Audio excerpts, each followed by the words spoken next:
Shabbat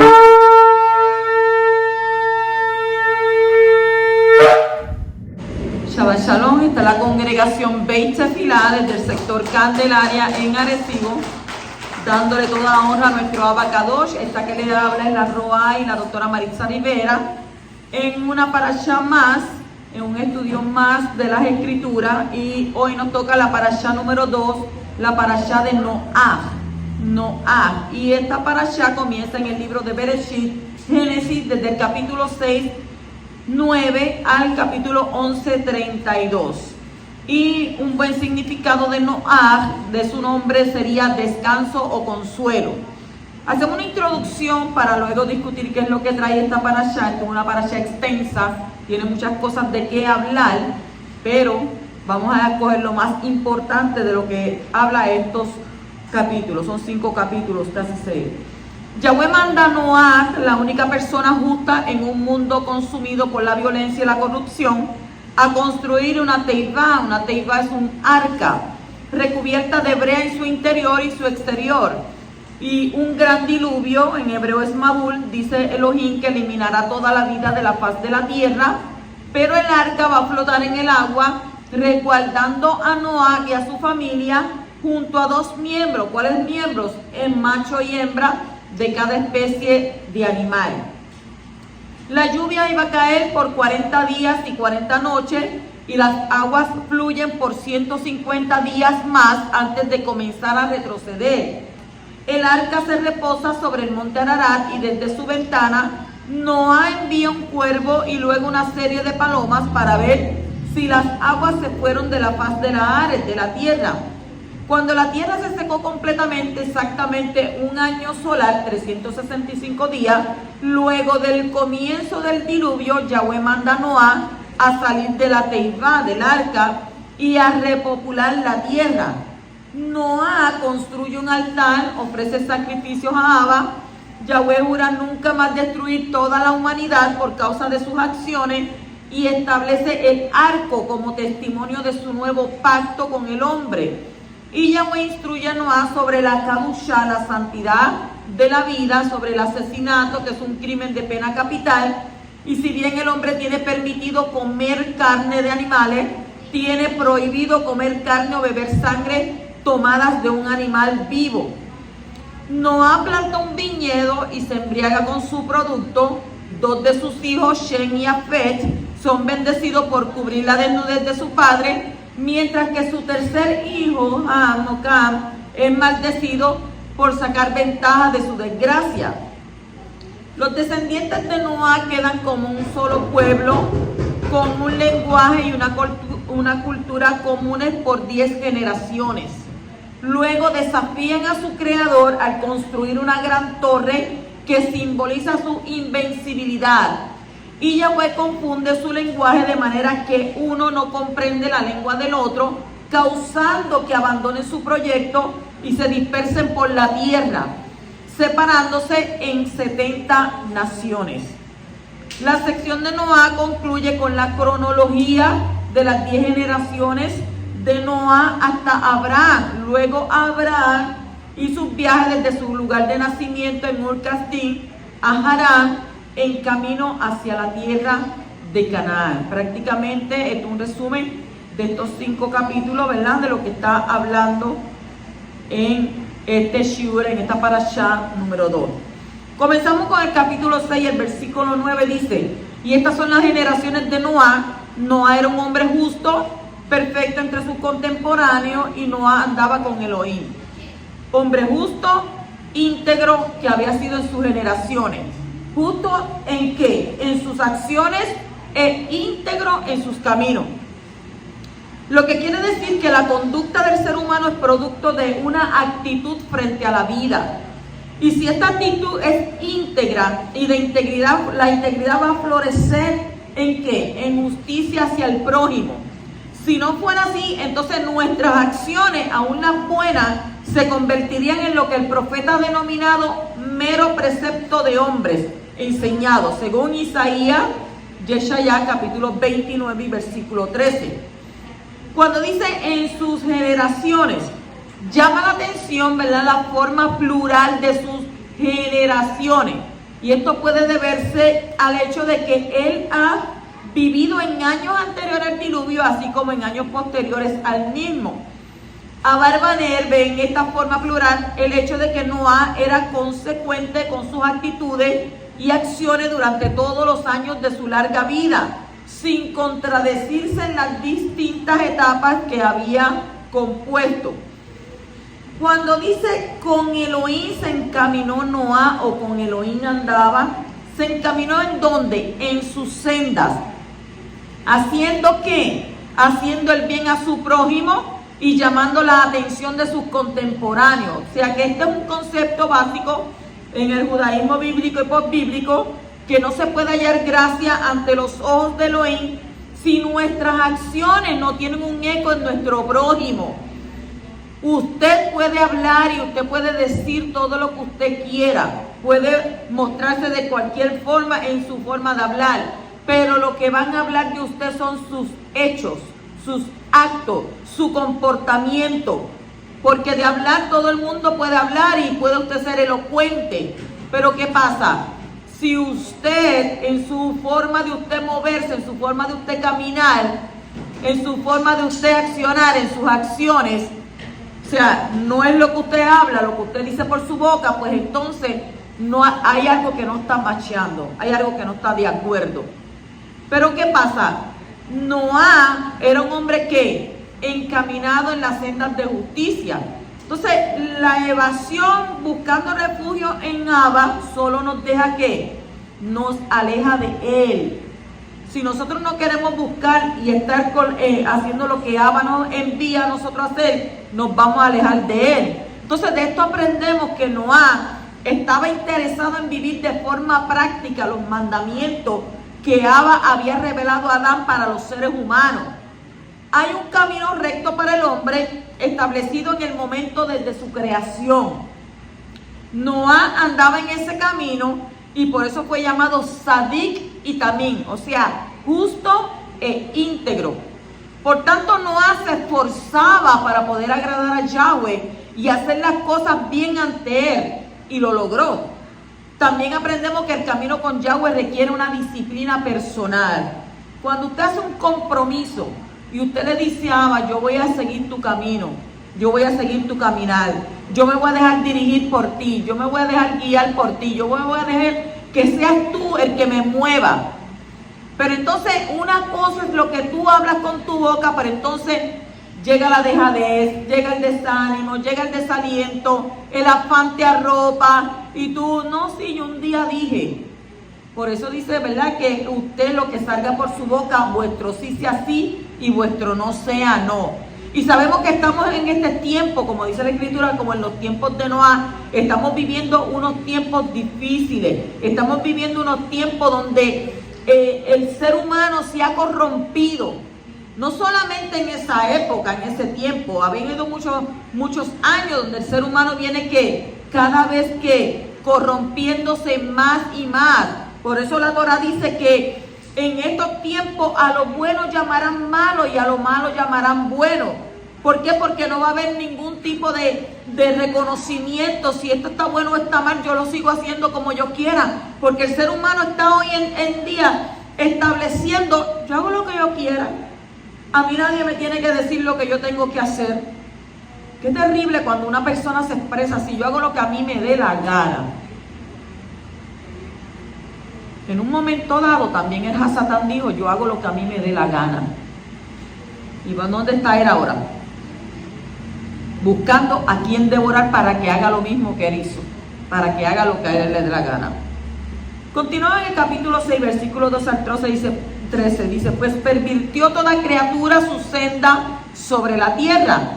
Dijo Elohim a Noah, el término de toda criatura ha llegado ante mí, pues se ha colmado la tierra de violencia. Oiga, Abba le dio un término. Abba estuvo esperando que la gente cambiara, que cambiara de parecer. Entonces, la razón que ofrece la Escritura por la destrucción de la humanidad, porque uno dice, oye, pero ¿por qué razón? Es que la violencia, y no la perversión de la senda, sino la violencia, porque ya que la violencia es mala acción, es conocida y notoria. Y al respecto comentaron nuestros sabios que la sentencia fue decretada por la violencia, no porque dejaron la senda, sino porque cada vez dice la Escritura que sus pensamientos eran de mal en peor. O sea, no había nada, usted entraba a sus pensamientos y no había nada bueno, todo era malo, malo. Y entonces, ¿cuándo es malo? Dice que desde su juventud. Desde su juventud ya venían, ¿qué? Corrompidos. Entonces la razón es que esto es un precepto natural, el no incurrir en violencia. Y no es necesario ningún profeta que venga a advertir o a prevenir. Y además esto, la violencia, es malo para los hombres y para el Shammai. ¿Por qué? Porque desde allá arriba van a decretar. O sea, la Escritura nos dice que Yahweh es un Elohim de amor y todo el mundo, la gente se refugia. Ay, es que eres amor. Dios es amor. Dios es amor. Claro, pero yo he aprendido que la Escritura dice que Él también se enoja, que Él también se aira. La Escritura dice que también Él es fuego consumidor y que todo tiene un límite.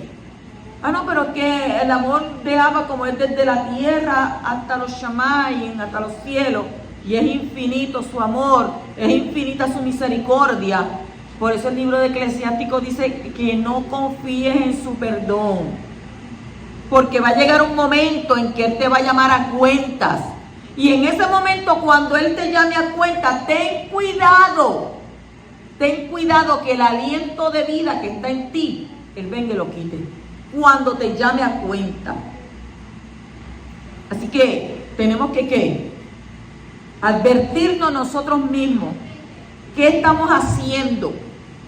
Si Abba en aquel tiempo, la violencia, todo lo que los hombres hacían, le hastió, imagínese hoy en día todo lo que está aconteciendo.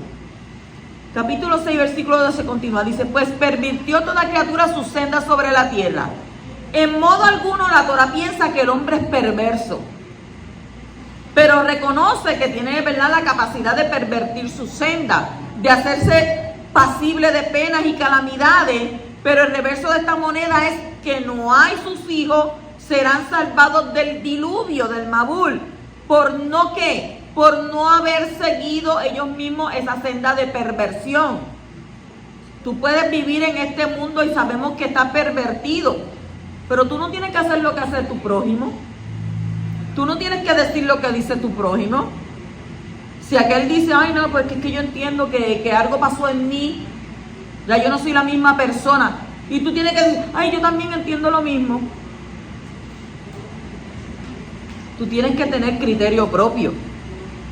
Entonces, por otra parte, así como la humanidad de esta época será destruida por la perversión de la senda, veremos que otro grupo humano será formado, preservado y elegido por encaminarse en la senda de Yahweh. Por eso la Escritura dice en el libro de Apocalipsis que va a haber un juicio. Y entonces dice que las ovejas serán puestas a la derecha y los cabritos serán a la izquierda. Entonces, leemos en Bereshit, en Génesis 18, 19, dice, pues yo lo he escogido para que prescriba a sus hijos y su descendencia en pos de él, para que observen la senda de Yahweh, practicar justicia y derecho. ¿Qué pasó aquí? Abba le pesó en el corazón haber creado al hombre. Oiga, y entonces uno dice, wow, pero ¿cuánto tiempo pasó para que el hombre actuara mal? De haber estado Adán y Java en el Gan Edén, en el paraíso como muchos le dicen, ella haber, ¿verdad?, transformado todo, que también, ¿verdad?, sabemos y entendemos que el hombre estaba ahí, él pudo haber hecho algo, él pudo haber evitado. Por eso es que a veces la gente dice, pero ¿por qué no me ayudaste y no me dijiste que no lo hiciera? Oye, tú tienes libre albedrío. Eso es algo que Abba puso en ti. ¿Para qué? Para que la gente no venga y diga, no, es que él me está obligando a que yo le sirva y yo no le quiero servir. Por eso es que tienes libre albedrío. algo, un acto voluntario. Si tú le sirves a Abba es porque voluntariamente tú quieres servirle. Pero entonces reconocemos y vemos aquí que desde que Adán y Java cometieron el gran error, permitieron que la muerte entrara al mundo, permitieron que todo aquello tan hermoso que Abba había hecho para ellos se destruyera. De ahí hasta Noah, que nosotros vemos ahora, oigan cómo se corrompió inmediatamente. De tal manera que Abba dijo, me pesa en el corazón. Y no es que él tenga un corazón, porque sabemos que es Ruach, pero él, la escritura te lo pone de la manera que tú lo puedas entender en tu corazón, que le dolió en su corazón. O sea, cuando a ti te duele algo, cuando a ti te da un pesar, así mismo se sintió Abba. O sea, creé al hombre y lo creé con un propósito. ¿Para qué propósito? Oye, tenía todo. Él tenía todo ahí. Y entonces, ¿qué sucedió?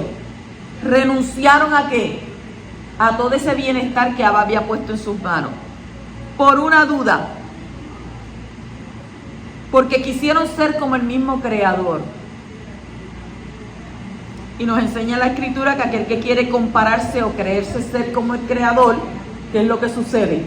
Porque desde antes que surgiera eso que le pasó a Satán, desde allá, desde los Shamayim, que lo tiraron acá abajo. Entonces, le engañaron. Y entonces, después que engañaron a Java y a Adán, hasta entonces este momento donde Noah, el poderoso, le envía ¿qué? Le dice, mira, o sea, la gente está corrompida. Entonces, en el capítulo 6, versículo 14 dice, haz para ti un arca de madera resinosa. Hazte un arca de madera de gofer. La palabra tevá, que traducimos como arca, no es una nave ni un barco. Esta breve acotación de Barbanel está queriendo decir que la Torá quiere recalcar que este relato del diluvio, que la protección divina para el hombre justo y su familia. ¿Qué pasó? Todos se habían corrompido, pero en medio de eso había un hombre justo. Había un hombre que tenía unos hijos y tenía a las mujeres de sus hijos y tenía a su esposa que no se habían corrompido. Entonces Abba dijo, no he encontrado a nadie más justo, pues entonces yo tengo que darle mi protección a este hombre y a su familia. Y entonces ahí es como Abba le dice, mira, hazte esta tevá, porque yo quiero poner cobertura sobre ti, poner la protección mía sobre ti. Entonces, Noah no se va a convertir en un navegante o un aventurero que parte en búsqueda de nuevos horizontes, rehuyendo la destrucción. ¿Qué es lo que él hace?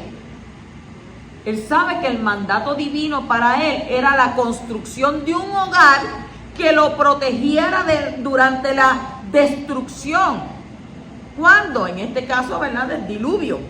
Entonces tal vez podríamos ver en la descripción minuciosa del arca la providencia divina velando por los detalles que harán a la salvación del hombre justo.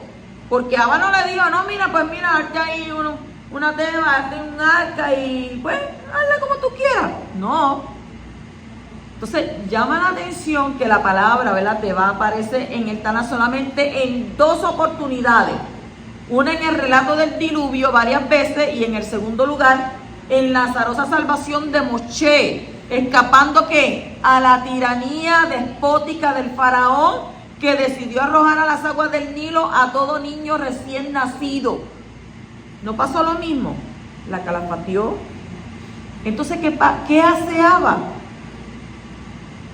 Abba guarda. ¿En completa qué? Dice la Torá. En completa paz, en completa shalom. Él no se tiene que preocupar.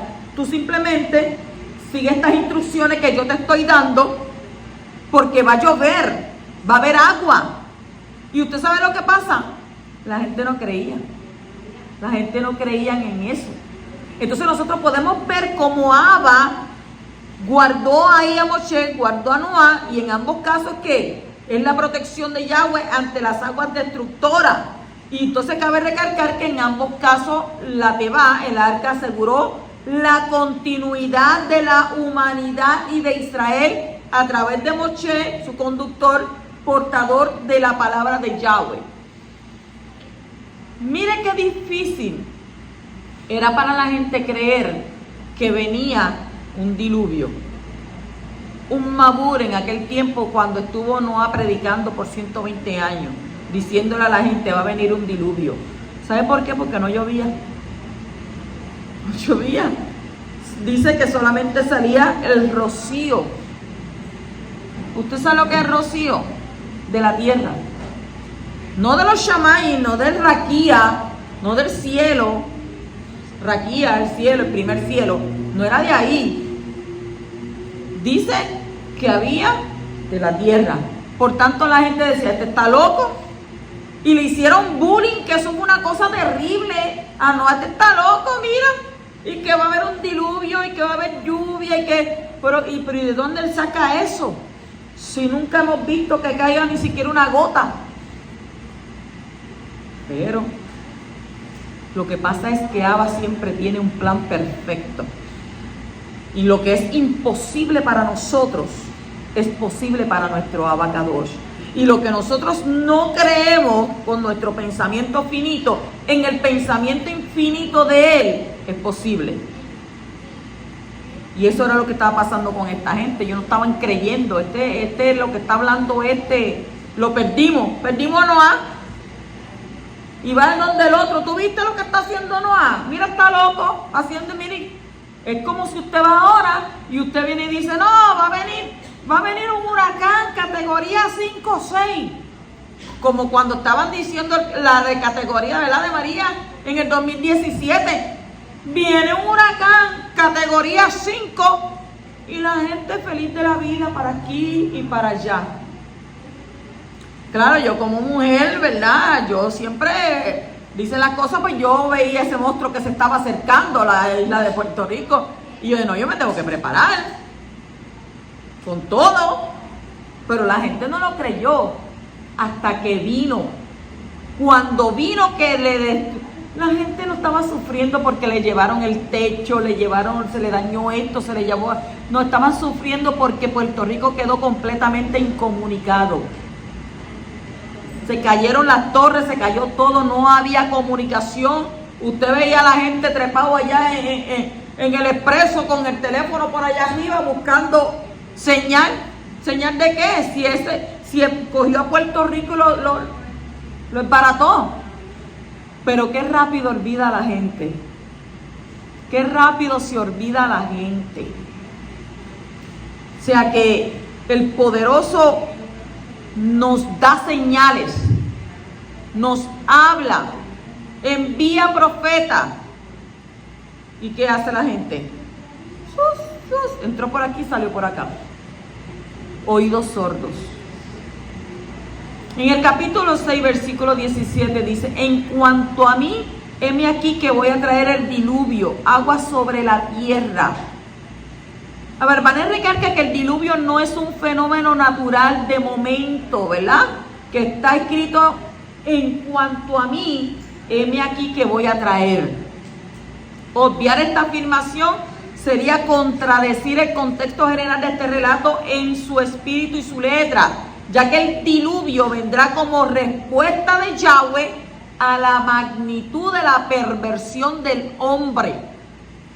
Yahweh no quería eliminar a la gente porque él quisiera, no, porque yo soy el Elohei y yo voy a hacer lo que me da la gana, porque yo fui lo que los creé. No, es porque estaban corrompidos, estaba lleno de violencia. Entonces, cuando hablamos de violencia, ¿qué podemos decir? ¿Qué podemos decir de violencia? Que el ser humano no tenía ningún tipo de compasión ni empatía por su propio ser prójimo. Si tenía que venir y agarrarlo por cuello y matarlo ahí, dejarlo ahí tirado, lo hacía. Es lo mismo que está pasando hoy en día. Un peatón va a cruzar la carretera, el que viene le mete el cantazo, lo deja ahí tirado y sigue corriendo como si nada. No hay ningún tipo de remordimiento. No le importa nada. Por eso la Escritura dice que como en los días de Noé serán estos días. La tierra llena de violencia, corrompida. El ser humano corrompido en lo peor. Entonces, en el capítulo 6, versículo 16, pero yo cumpliré mi pacto contigo y habrás de entrar al arca, tú, tus hijos, tu esposa y la esposa de tus hijos. No hemos hallado en el texto la concentración de un pacto entre Yahweh y Noé. Y creemos que no se suele confirmar un pacto de no concertado con anterioridad. Y Abarbanel entiende que en el mismo momento que Yahweh crea un mundo ordenado, con mares, con cursos de agua, día y noche, y que implica eso un pacto de Yahweh, o sea, el mantener el orden cósmico sustituyendo con él el tohu babohu primario. Entonces, por lo tanto, el diluvio está desafiando a ese pacto concertado con la humanidad potencial desde el momento de la creación, y así entenderemos nuestro versículo que nos recuerda que Yahweh afirmará su pacto con la humanidad a través de ¿quién? A través de Noé, ya que este último responde al pedido de conducta que Yahweh formula al hombre. Yahweh dijo: yo quiero este tipo de conducta, así te tienes que conducir, así te tienes que comportar. Todos los demás al garete, pero Noé iba por la senda que Abba le había puesto. Entonces, ¿qué es un pacto? Un pacto es el lazo más fuerte que existe entre dos o varias personas. Un pacto no se puede anular o deshacer. Este pacto implicaba que el Creador se comprometía a guardar los frutos que eran para comer dentro del arca durante todo el tiempo del diluvio, y también implicaba una protección especial contra los hombres que querían hacerle daño a Noé y a sus hijos durante la construcción del arca. O sea, que Abba estaba pendiente ahí de todo lo que se estaba haciendo. O sea, él no le dijo: está bien, hazte un arca ahí, como tú entiendas. No. Yahweh estaba pendiente. Su pacto era de cuidarlo, de protegerlo. Y entonces, ¿de protegerlo de qué? De la gente. Y le dijo: solamente tú, los hijos tuyos y las mujeres tuyas son los que van a entrar. Porque la gente no cree hasta que no ven las cosas. La gente no cree. En Génesis 7:4 dice: porque pasados aún 7 días, yo haré llover sobre la tierra 40 días y 40 noches, y raeré de sobre la faz de la tierra a todo ser viviente que hice. Por 40 días iba a llover sobre la tierra. Y 40 significa juicio, generación, prueba o refinamiento espiritual. Y Noé había predicado a la gente por 120 años antes del diluvio. ¿Cuántos años llevamos? Machía viene, Machía viene, Machía viene. Y ustedes encuentran: eso no viene nada, eso es que la gente está loca. Siempre están diciendo lo mismo y yo no lo veo, hasta que lo vean. Porque la Escritura dice que todo ojo le verá. Entonces, ¿por qué esperar 7 días más? El Todopoderoso declaró el fin desde el principio. Todo lo que fue, será. Y no hay nada nuevo debajo del sol, según Eclesiastés capítulo 1 y versículo 10. Y estos 7 días los podemos equiparar proféticamente a los 7 años de tribulación que el pueblo de Yahweh tendrá que soportar la persecución del mundo antes de que sea salvado de la ira final. Mateo capítulo 24, versículo 37 al 39. Dice: Yeshua mismo afirma: mas como en los días de Noé, así será la venida del Hijo del Hombre. Porque como en los días antes del diluvio, estaban comiendo, estaban bebiendo, estaban casándose y dándose en casamiento, hasta el día en que Noé entró en el arca. Y no entendieron hasta que vino el diluvio y se los llevó a todos. Y así será también la venida del Hijo del Hombre. Nadie lo cree. ¿Y cómo está la gente? Haciendo y deshaciendo, comiendo, bebiendo, al garete, matando esto, haciendo lo otro. Oiga, estamos viviendo esos días. Estamos viviendo esos días. Entonces Yeshua nos afirma que como en estos días que estamos viviendo, luego va a venir Él. Así será la venida del hombre. Y la gente no le teme a eso. ¿Por qué? Porque el hombre se ha corrompido. Ha habido violencia. Cuando Abba dijo, vas a entrar tú, tus hijos, tu mujer y la mujer de tus hijos, y ahí yo voy a cerrar la puerta. No le digo, no, tú cierra la puerta, que tú sabes, yo voy a estar aquí afuera, voy a enviar unos malacas ahí para que nadie se meta. No, Abba dijo, y yo voy a cerrar la puerta. O sea que cuando Yahweh cierra, nadie abre. Y cuando Él abre, nadie cierra. Ese es nuestro Abba poderoso. Él iba a resguardarlo. O sea, nosotros no tenemos por qué tener temor.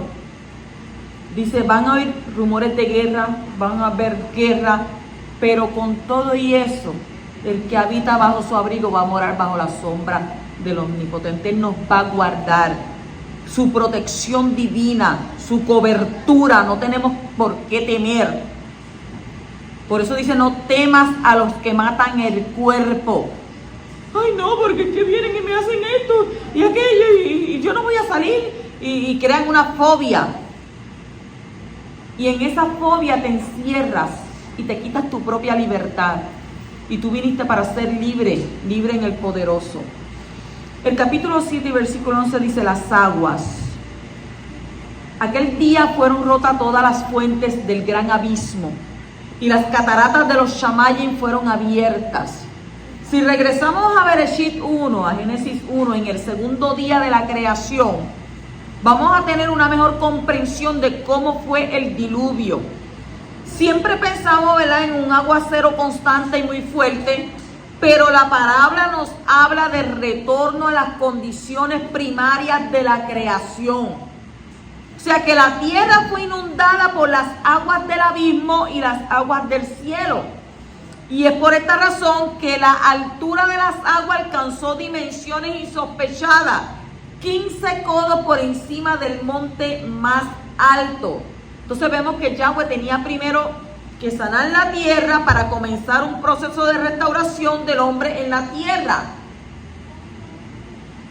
Usted sabe lo que es que cuando se hizo cuando estaba la creación, antes de la creación, cómo estaba el universo.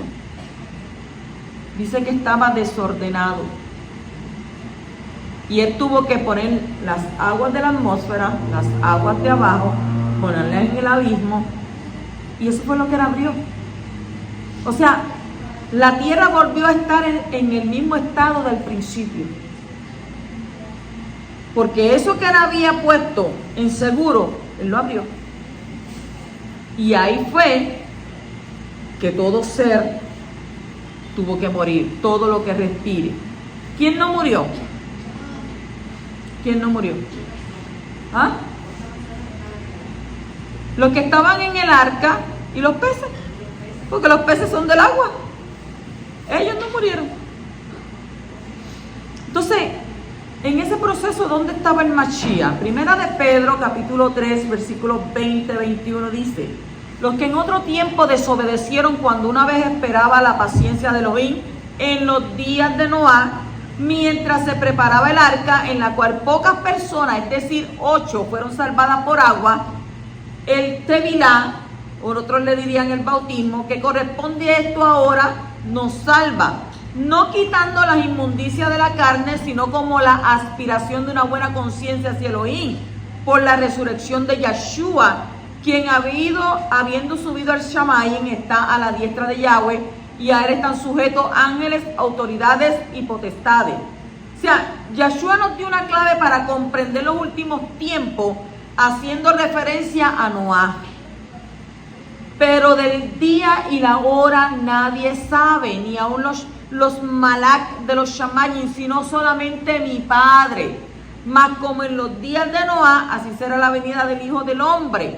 Porque como en los días antes del diluvio, que estaban comiendo, bebiendo y casándose y dando en casamiento, hasta el día que Noé entró en el arca. Entonces, no entendieron hasta que vino ¿qué? Hasta que vino el diluvio y se los llevó a todos. Y así será también, como leímos anteriormente, la venida del hombre. Entonces vemos que Yeshua es un prototipo del arca de Noé. De la manera como Noé y su familia fueron guardados durante el diluvio en el arca, nosotros seremos guardados en Yeshua del juicio final. Capítulo 7 y versículo 21 dice: y pereció toda carne que se mueve sobre la tierra, aves, ganado, bestia, todo lo que pulula sobre la tierra y todo ser humano.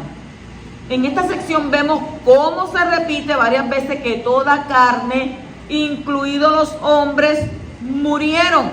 Y este es el testimonio del poderoso transmitido a nosotros por el profeta Moshe. Solamente 8 personas sobrevivieron el diluvio. ¿Por qué? Porque todos los demás hombres murieron. Capítulo 8, versículo 1 dice: se acordó Yahweh de Noé y de todos los animales, de todas las bestias que estaban con él en el arca, e hizo pasar Elohim un viento sobre la tierra y disminuyeron las aguas. Cuando dice se acordó es sacar. S-A-K de kilómetro, A-R, sacar. ¿Qué significa que el poderoso olvidó a Noé? No. En contexto de las escrituras, cuando el creador detiene un plan, se habla de haberse acordado del protagonista del plan. Y en este capítulo vemos al poderoso, a nuestro Abacadosh, ejecutando juicio a la tierra. Entonces, cuando Abba llama a su pueblo para salir de Egipto, cuando él lo llamó, entonces encontramos de nuevo la palabra y se acordó. ¿Verdad que sí? Lo hemos leído. Éxodo 2:24. Y oyó Elohim el gemido de ellos y se acordó de su pacto con Abraham, Isaac e Israel. Entonces dice: un viento pasó sobre la tierra. ¿Viento qué? Viento es Ruach. Y la palabra viento en hebreo es la palabra Ruach, que es la misma palabra para el Ruach HaKodesh, que es el Espíritu de Santidad, que en Génesis 1 se movía sobre la faz de las aguas. Y las aguas cubrieron la tierra durante 150 días. El diluvio en sí duró ¿cuánto? 40 días, pero finalizado, las aguas conservaron su altura durante 150 días. O sea, hubo el diluvio, llovió por 40 días, no llovió más nada, pero aún con todo y eso, se quedaron 150 días. ¿Y por qué sería eso?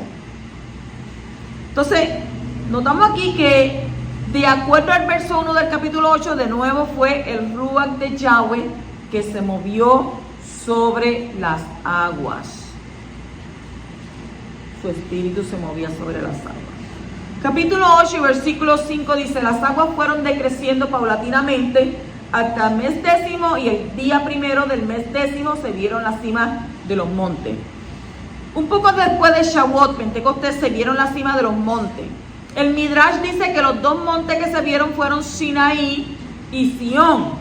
En el monte de Sinaí fue dada la Torá en Shavuot, después de la salida de Egipto, y en el monte Sión fue dado el Ruach HaKodesh en el mismo día de Shavuot, 50 días después de la resurrección de Yeshua el Mashiach.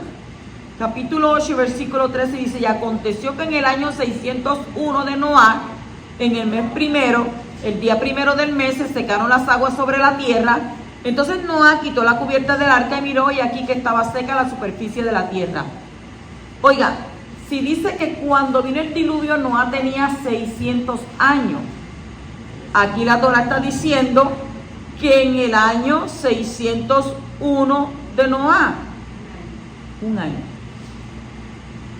El primer día del primer mes desde la creación de Adán corresponde al primer día del 7º mes actual en el calendario hebreo yahudí, que es el primero de Tishri.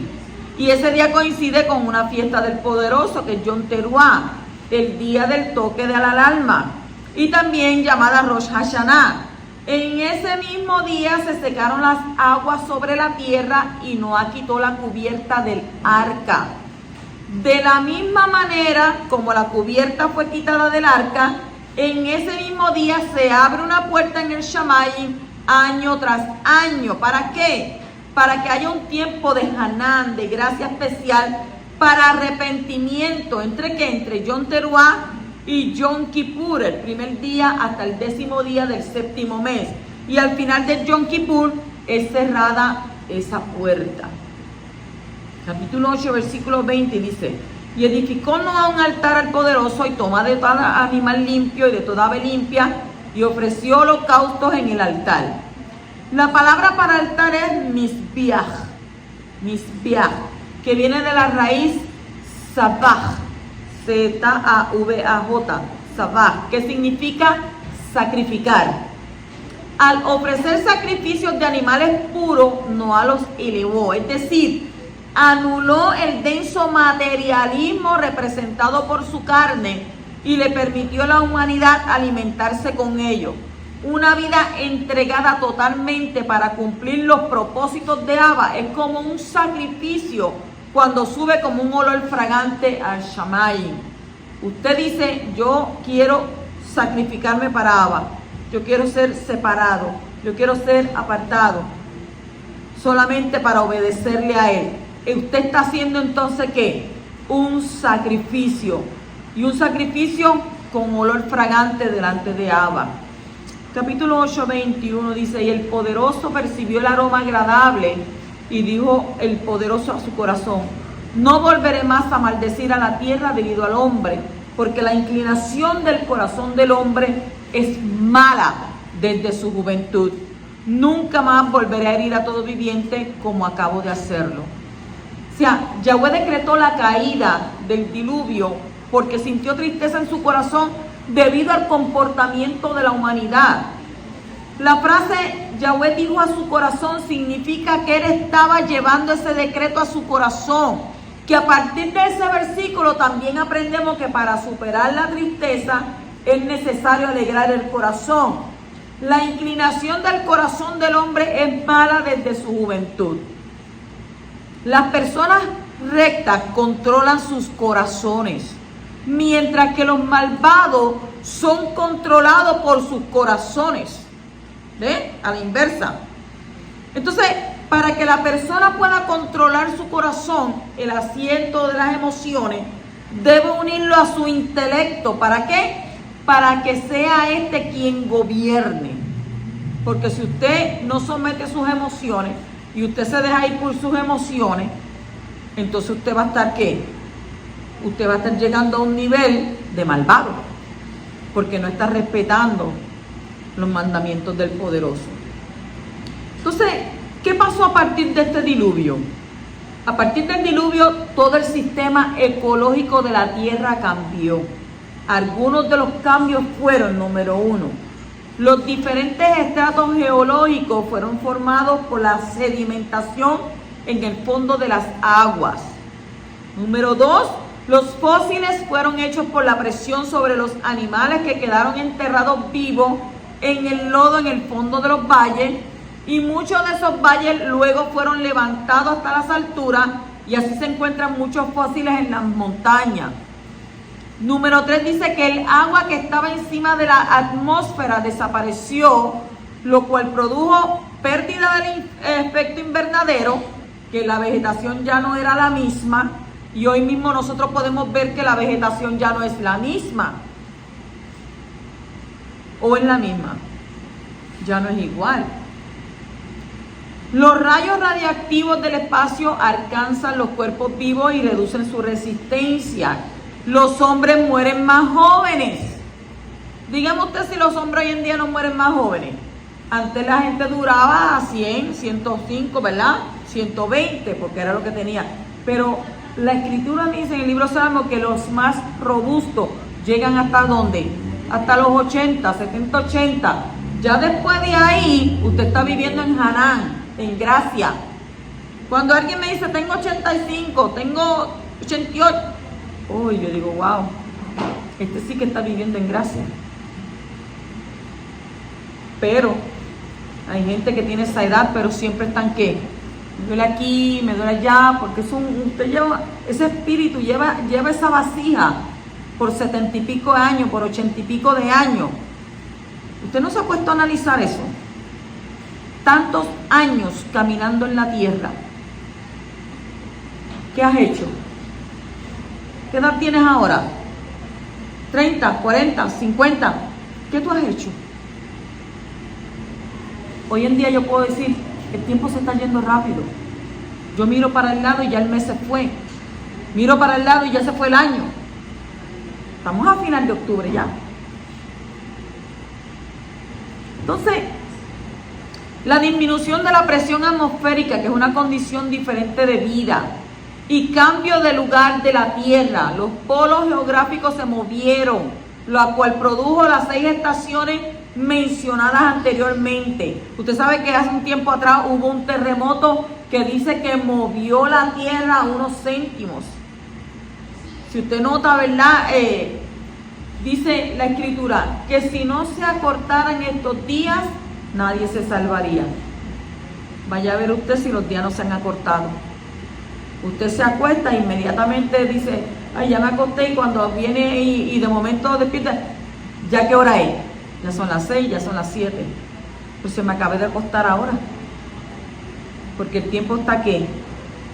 Rápido. Capítulo 9, versículo 1 dice, bendijo Elohim a Noé y a sus hijos y les dijo, sed fecundos y multiplicados y llenad la tierra. Esta bendición que los 3 hijos de Noé pudieran reproducirse y ser los 3 padres de las 3 razas principales que existen entre los hombres. Una bendición de reproducción. Capítulo 9, versículo 3 dice, todo lo que se mueve y tiene vida os será para alimento. Todo os doy como os di la hierba verde. Mire cómo dice, todo os lo doy como os di la hierba verde. Después que Noé dejara el arca, el mundo comenzó un proceso de rectificación. Dado que los animales que quedaron con vida contribuirían ahora a la restauración del mundo y fueron considerados dignos de ser elevados. Así que desde la época de Noé, la humanidad recibió permiso para comer carne animal siempre y cuando sea carne kosher, según lo dice Levíticos 11. Pero desde un principio no fue así, porque Abba le dio ¿qué? Frutas, vegetales y semillas. Pero por causa del hombre, todo esto cambió. Capítulo 9, versículos 12 al 13, dijo Elohim, esta es la señal del pacto que hago entre yo y vosotros, y todo ser viviente que está con vosotros por todas las generaciones. Pongo mi arco en las nubes, y será por señal del pacto entre yo y la tierra. Este pacto fue hecho con Noé y sus hijos junto con la tierra por todas las generaciones futuras. Dice mi arco. La señal del pacto es el arco, que en la tierra aparece solo como una mitad. Y en las visiones del trono celestial que tuvieron los profetas, pudieron ver el arco del poderoso alrededor del trono. Y allí lo vieron completamente redondo, no a la mitad, según Ezequiel, capítulo 1, versículo 28, y Revelación, Apocalipsis, capítulo 4 y versículo 3. Este pacto seguirá vigente mientras que se siga viendo el arco en las nubes. Como hay, ¿verdad?, 7 colores en el arco, así hay 7 leyes principales en este pacto.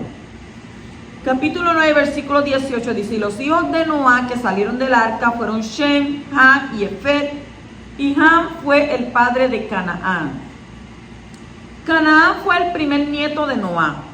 Los nietos también son llamados hijos en las escrituras. Un descendiente más lejano también es llamado hijo, por eso el Mashiach es llamado Ben David, hijo de David, por ser de la casa real de David. En el capítulo 9, versículo 22 dice, y Ham, padre de Canaán, vio la desnudez de su padre y se lo contó a sus 2 hermanos que estaban afuera. O sea, un rebelde siempre busca la manera de anunciar los errores de su autoridad y así pierde su bendición. En lugar de cubrir las faltas de su padre Ham, ¿qué hizo él? Las difundió, las regó. Ahí mismo en el 9:20 dice, entonces Shem y Jefet tomaron En el hebreo el verbo está en singular, tomó. Y esto nos enseña que fue Shem el que tomó la iniciativa para honrar a su padre y cubrir su desnudez. El humilde cubre las faltas de su autoridad y recibe honra y bendición por ello. Capítulo 9, versículo 25 dice: maldito sea Canaán, dijo, esclavo de esclavo será para sus hermanos. O sea, el hijo menor de Noah fue Canaán. Canaán fue maldecido al igual que la serpiente, condenado a la pereza y a la dejadez, porque él iba a ser ¿qué? Esclavo. Capítulo 11, versículo 4 dice: y dijeron, vamos, edifiquémonos una ciudad y una torre cuya cúspide llegue hasta los cielos, y hagámonos un nombre famoso para que no seamos dispersos sobre la faz de toda la tierra. ¿De qué estamos hablando aquí? En la rebeldía que se había levantado bajo Nimrod y que estaba tomando el control sobre todos los hombres del mundo, intentaron hacer una ciudad y una torre para desafiar a Abba, otra vez de nuevo. Entonces los motivos detrás de sus ideas eran rebeldes. Los hombres ya no querían estar sometidos al Creador, sino que se inventaron su propio sistema de culto o de servicio. Y en el primer capítulo de la carta de Pablo a Shaul, a los romanos, él explica todo este proceso de apostasía. El capítulo 11 y versículo 5 dice: y el poderoso descendió para ver la ciudad y la torre que habían edificado los hijos de los hombres. Abba está en todo lugar. Y este tipo de descenso es una alusión a sus emisarios. O sea que los ángeles que vienen aquí a representarle, el poderoso viene por medio de sus emisarios, por medio de sus agentes. Todo Él lo sabe. Él es omnipresente. Por eso dice que Él está en todo lugar. Capítulo 11, versículo 6 dice: y dijo el poderoso, he aquí, son un solo pueblo y todos ellos tienen la misma lengua. Y esto es lo que han comenzado a hacer, y ahora nada de lo que se proponga hacer les será imposible. ¿Por qué? Porque todos hablaban el mismo lenguaje, hablaban en hebreo. Entonces, la unidad de la lengua implica también unidad de pensamientos. Y esta capacidad de unidad y de organización causó que los hombres pudieran llegar a hacer todo lo que podían soñar. La unidad en la organización tiene mucho poder, tanto para lo bueno como para lo malo. Y un pueblo unido tiene mucha fuerza, y un pueblo dividido es un pueblo débil. Si usted piensa de una manera y no piensa como todos deberíamos de pensar, pues entonces se hace el pueblo débil. Pero si todos estamos unidos en un solo pensar, en un solo sentir, estamos siendo un pueblo de mucha fuerza. En el capítulo 11, versículo 26 dice: y Taré vivió 70 años y engendró a Abraham, a Nacor y a Abraham. Abraham era uno, según el libro de Ezequiel, capítulo 33 y versículo 24. Abraham era uno en el sentido de que estaba solo en su búsqueda de Yahweh. Aunque había nacido de una familia de idólatras y toda su generación consistía de idólatras, dice que buscó a Yahweh pese a la oposición que tuvo que enfrentar. De la misma manera, todo aquel que desee servir al Creador no deberá temerle a la oposición que encuentre, aunque enfrente dificultades de sus padres, de su esposa, de amigos y demás. Debe continuar buscando a Yahweh hasta que, al igual que Abraham, llegue a él. Porque hay mucha gente que comenzaron: no, que mi mujer no quiere que yo venga a la congregación porque pues ella no cree lo mismo. Oye, eso está ahí a la inversa. Porque la Escritura dice que la mujer tiene que seguir al hombre. Entonces, si tú como Cohen, al cual se le ha dado la autoridad en el hogar, porque tú eres el que tiene que decir: nosotros nos congregamos, nosotros vamos a buscar a Abba, vamos a buscar el rostro de Él, porque si nos levantamos por la mañana, podemos trabajar y podemos hacer todo durante el día, porque Él nos devuelve nuestra alma en compasión, nos da vida. Tú como mujer idónea tienes que ¿qué? Ayudar a tu marido. La Escritura dice que dos se calientan mejor que uno, pero no se calientan si uno tiene un pensar y el otro tiene otro. Y eso lo vemos, ¿verdad? Cuando están en desacuerdo, que dice que no se ponga el sol sobre tu enojo, llegan al cuarto y entonces uno mira para la izquierda y el otro para la derecha. Qué mal. ¿Usted sabe por qué? Porque nunca debería de pasar eso. Porque usted no sabe si a su esposo se muere por la noche o su esposa se muere por la noche. Y al otro día, ay, estábamos tan enojados y mira, para allá no tuve ni la oportunidad de decirle que está bien, que ya se me había quitado el coraje. Y lo continúan. Por eso dice, no deje que el sol se ponga sobre vuestro enojo. Siempre antes de acostarnos a descansar, tenemos que nuestras diferencias arreglarlas. Entonces, nuestros sabios enseñan que Abraham no tuvo ningún maestro espiritual. Entonces, ¿de dónde aprendió sobre Elohim? A veces la persona tiene un profundo anhelo de servir a Yahweh y de estudiar la Torah, pero es incapaz de hacerlo, por el motivo que fuere. Entonces este poderoso deseo alcanza el corazón superior sobre el cual se encuentra escrita enseñanza de la Torah. El corazón superior le permite servir a Yahweh pese a su falta de conocimiento. Entonces, al igual que Abraham, puede recibir la vitalidad para acercarse a Yahweh desde su propio interior. Yeshua dijo en un momento dado, el que no deje padre, madre, hijo, esposa, a quien sea. Mire cómo él dijo, a quien sea. No, pero ¿cómo yo voy a dejar esto, voy a dejar aquello? A partir de estos tiempos yo he aprendido que nada tenemos. Que la persona que pueda estar a tu lado está prestado por un momento. ¿Por qué? Porque tú no eres dueño de nada. El único dueño es nuestro Padre Celestial. Y si tú tienes el deseo en tu corazón de buscar a Abba, de servirle, el anhelo de estar ahí buscando su presencia, de estudiar su Torah, pero a veces te sientes incapaz, no puedes hacerlo. ¿Por qué? Porque siempre hay una situación, hay un motivo, una razón. No, yo no puedo por esto, por aquello. ¿Sabes?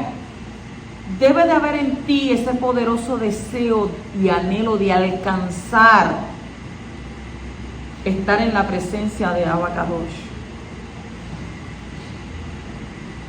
La salvación, dice la Torah, es individual. Por eso la Escritura dice que en aquel día uno será tomado y el otro será dejado. ¿Qué quiere decir esto? Que solamente tú eres el que va a dar cuenta por tu vida, por tu alma. Y vamos a encontrarnos escollos en el camino, piedras y obstáculos. Pero cuando tú le quieres servir a Abba de corazón, las piedras y los obstáculos, Abba los va a ir sacando del camino. ¿Para qué? Para despejar el camino, para que tú puedas, como dice la Escritura, mirar al blanco de la soberana vocación. Yeshua HaMashiach. Shabbat Shalom.